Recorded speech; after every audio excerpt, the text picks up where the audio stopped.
Hi, and welcome to Revenge of the Show, where we talk about movies, TVs, collectibles, all kinds of stuff that may be cool. And on a note, if you live in the Chicagoland area and you love movies or TV or comics and you have a cool collection that you might want to show off, go to the link in the description and go to my Facebook page and maybe we could talk. And as always, like and subscribe could really help out by subscribing. So on this episode, I'm going to talk about a movie that came out in 1984.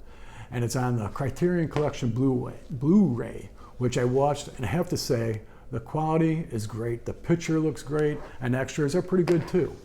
Now, this film was shot in the Academy format, and that can throw some people off a little. But let me tell you, the cinematography in this film is one of the best you will ever see. As a matter of fact, Roger Deakins talks about this movie in the extras features for this film. So that's saying something. And by the way, you only get one disc for this movie, but that's okay.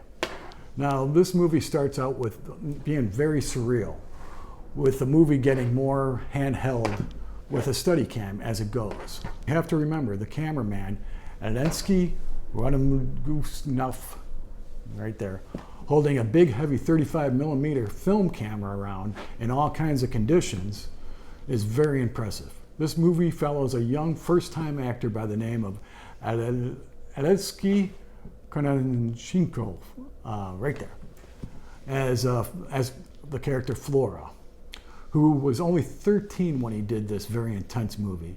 It is so intense that the director, Alim Klinov, hired a psychiatrist to be on the set just to help this young actor. The director, by the way, lived in Stalingrad during World War II. As we follow Flora on his journey, he meets a young woman played by Olga Mironova, who, by the way, never did any movies after this. I don't know why. If you know why, she's great in this movie. If you know, leave a comment.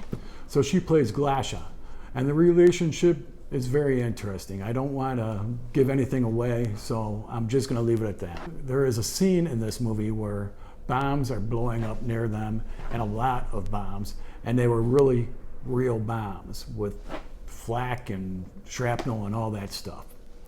And the crazy stuff. Later in Flora's journey, there are machine guns with all these tracers going over the young actor's body, and it's real. Well, this movie could have ended up like The Twilight Zone.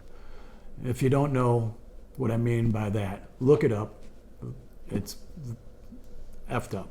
All this incredible stuff you see in this movie, the fire, the bullets, are in camera, the real stuff. And the story is very accurate to what happened. In Belarus during World War II, the things that this young boy sees are what happened at that time when the Germans went there. They burned down 600 villages and killed more than 1 million people there. There's a character in this movie that represents an asshole that I won't say his name, but to let you know about some of his crimes before he became an SS officer, he was convicted of raping a 14-year-old girl. And that's not the only rape he did. Yeah, the SS liked him so much, they made him a senior storm leader, just like the rest of the SS that was sent there. Most were criminals before the war, and almost all got drunk and did whatever they wanted, and that is what Hitler wanted.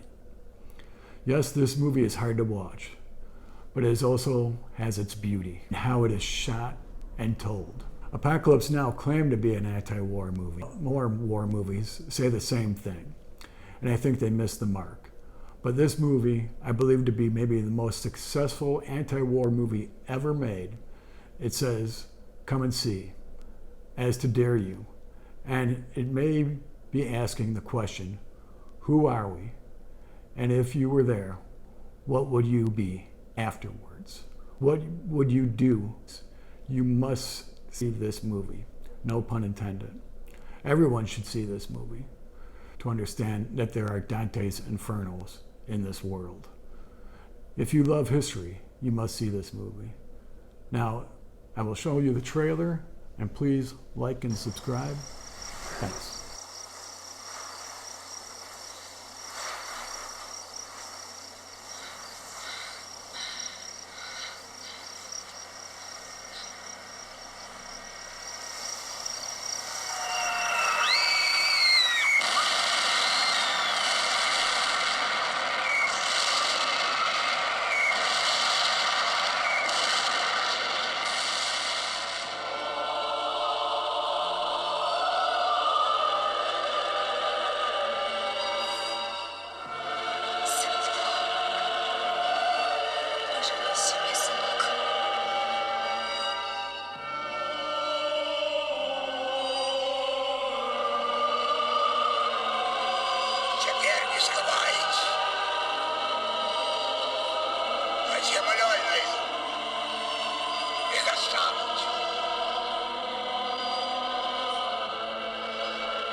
Пощадный. Они того заслужили.